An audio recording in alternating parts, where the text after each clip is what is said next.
Top tips for passing the Java certification exam. The Java certification exam is a rigorous test that assesses your knowledge and skills in Java programming.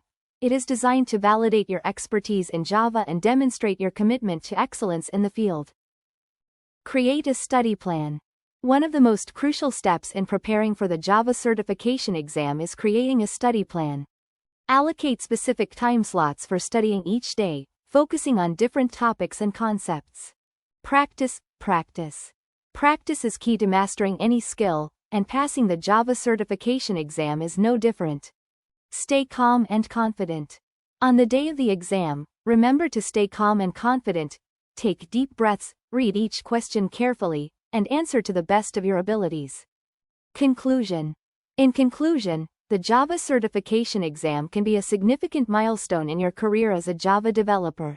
Preparing for the Java certification exam requires dedication, practice, and strategic planning.